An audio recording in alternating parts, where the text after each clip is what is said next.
Dear student, आज का topic है expression for maximum dielectric stress of single core cable. तो कोर का मतलब क्या होता है आपका, यहाँ कंडक्टर होता है। ठीक है, ये पहले क्लियर कर चुके हैं। तो इसके लिए आपका एक्सप्रेशन है, एक डेरिवेशन है, उसे आप सॉल्व करते हैं।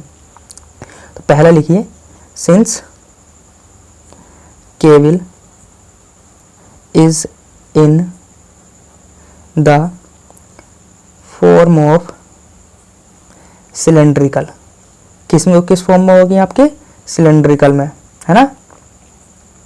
एंड वर्क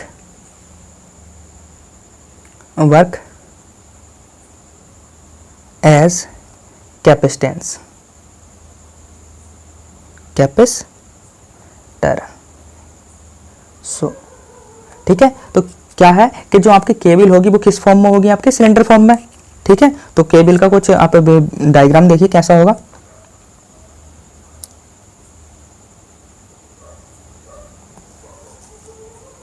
ये कुछ आपकी केबल होगी सिलिंड्रिकल। ठीक है, और इसमें क्या होगा, आपका कंडक्टर होगा। ये आपका कोई कंडक्टर होगा, है ना, यही होगा कंडक्टर का ये सेंटर पॉइंट। तो अगर सेंटर पॉइंट ये है तो ये, ठीक है, ये इसका कंडक्टर का बाहरी पॉइंट, है ना। चलिए, ये आपका इंसुलेशन के बाहरी पॉइंट ये रहा। तो जो ग्रेडियंट रहेगा, ढाल रहेगा, पोटेंशियल ग्रेडियंट, वो क्या रहेगा कि यहाँ से यहाँ तक की दूरी, यहाँ से इसकी रेडियस कितनी होगी, ये होगी ये रेडियस। तो यहाँ से यहाँ तक की दूरी कितनी होगी आपकी, बोलो।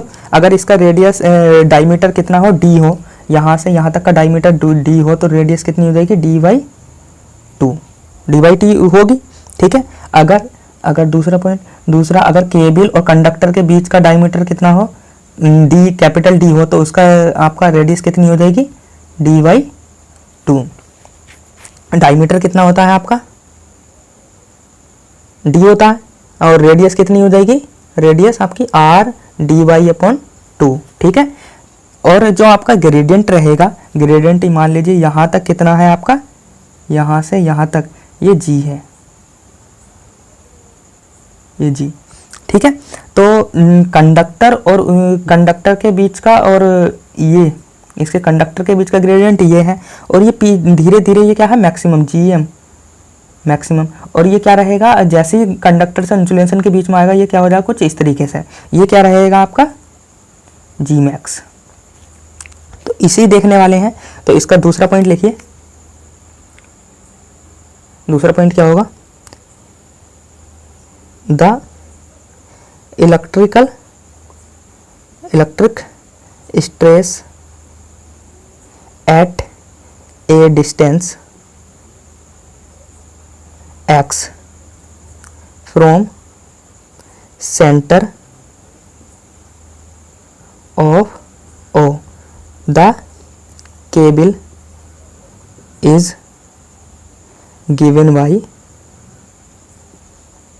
the expression, है ना। तो एक्सप्रेशन क्या होगा इसका,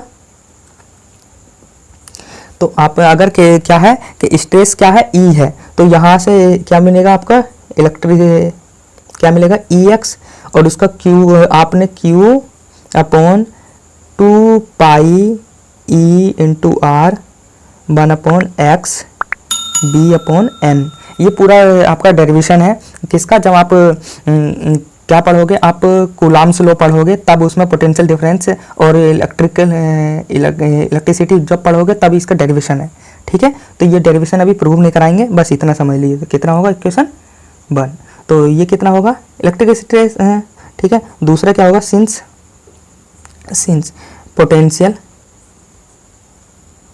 पोटेंशियल PT ग्रेडियंट बराबर कितना होगा, इलेक्ट्रिक इंटेंसिटी।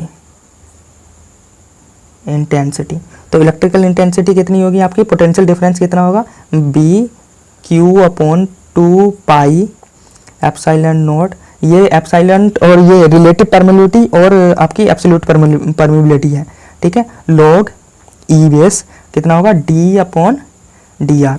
कि इससे पहले जो आपने पहले पढ़ा होगा कि एक कंडक्टर था, कंडक्टर और इंसुलेटर, कंडक्टर, दो कंडक्टर थे, एक ये जीडी पढ़ाए होंगे। तो उसमें क्या होगा कि उसमें देखे होंगे कि कौन सा डेरिवेशन था वो, तो उसमें देखा होगा कि एक्सटर्नल इंडक्टेंस के ट्रांसमिशन लाइन का आपको इंडक्टेंस ज्ञात करना हो, कैपेसिटेंस ज्ञात करना हो, तब क्या होगा, दो कंडक्टर के बीच का पोटेंशियल डिफरेंस निकाल देते तो कितना आता था। एक कंडक्टर माने उसकी डिस्टेंस ये है और एक कंडक्टर की डिस्टेंस ये है डी, और डी ये आपकी इसे स्मॉल डी, ठीक है। दो कंडक्टर, एक ये और एक ये, दोनों कंडक्टर के दोनों आपके बीच की कितनी डिस्टेंस है, डी और डी बाई टू, ये आ गई। और डी 2 से 2 कट जाएगा तो कितनी आएगी, डी अपॉन डी, ये इतनी आ जाएगी।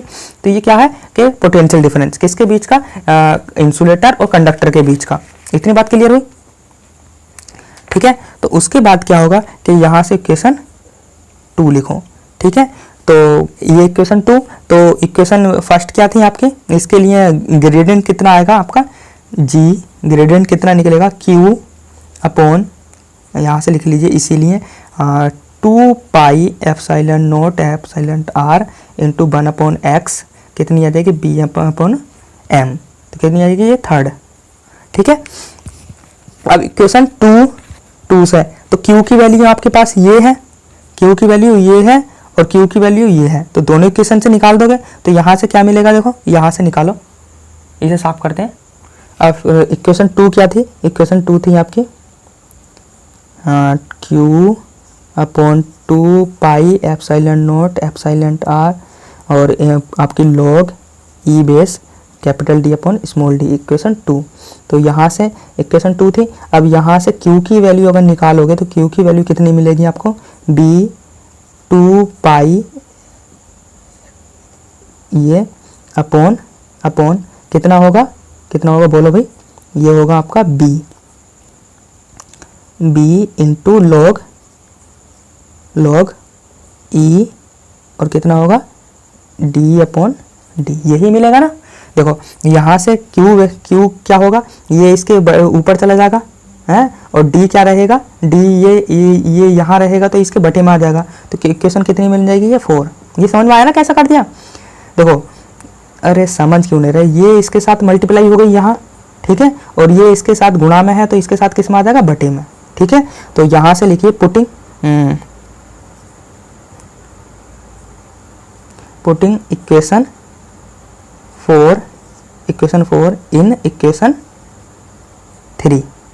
हाँ, इक्वेशन 3 में आपको पुट करनी है क्यू की वैल्यू। इक्वेशन 3 कितनी थी आपकी, 3 थी जी क्यू अपॉन 2 पाई 1 अपॉन एक्स।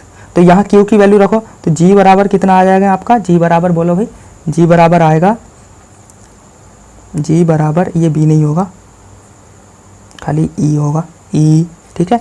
तो कितना आएगा आपका, क्यू की वैल्यू रखो बी 2 पाई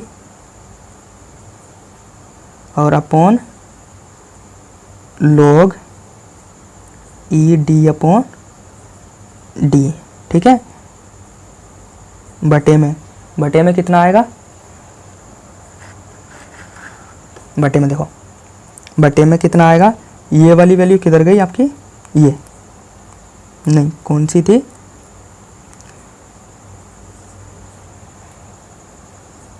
क्यू की वैल्यू रख रहे हैं तो यहाँ कितनी आ जाएगी आपकी, 2 pi epsilon naught epsilon R और 1 अपॉन एक्स।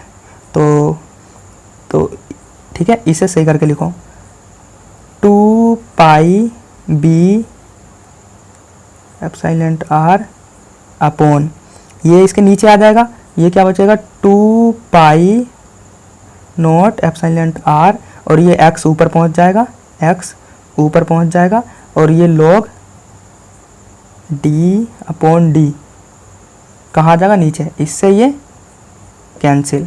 तो क्या बचेगा, यहाँ से देखो, यहाँ से जी किसके बराबर बचेगा, बोलो भाई, जी, ये 1 अपॉन एक्स नहीं था 1/x कहाँ था, इसकी मल्टीप्लाई में 1/x, तो यहाँ क्या चल रहा है आपका 1/x। ठीक है, अब इसे साफ़ करते हैं, यहाँ से इसे साफ़ करते हैं, तो ये वैल्यू कितनी मिली होगी। देखो g बराबर अब कितना मिला होगा, g बराबर 1/x अपॉन में log d/d यही मिला होगा। और ये किसके, वोल्ट मीटर, तो इसे डायरेक्टली प्रोपोर्शनल टू किसके लिख दोगे, 1/x के, ये लिख दोगे। तो इसका मतलब क्या है, यहाँ से इट मीन्स, ये लिख दिया, इट मीन्स, है ना। तो यहाँ से लिखिए g will be maximum where x is minimum and vice versa. ठीक है, कि अगर आपका x की वैल्यू क्या होगी, अगर इंक्रीज होगी तो ग्रेडियंट कितना होगा आपका, डिक्रीज होगा। अगर ग्रेडियंट इंक्रीज होगा तो x की वैल्यू क्या होगी, डिक्रीज। तो यही रहता है इसके बीच का आपका, ये क्या है, x क्या है, दो कंडक्टर है, इनके बीच की, अगर मान लीजिए ये कंडक्टर ये है, एक कंडक्टर ये, तो इनके बीच की क्या है, डिस्टेंस है ये। ठीक है, तो आपको समझ में आया होगा लेक्चर। मिलते हैं नेक्स्ट लेक्चर में।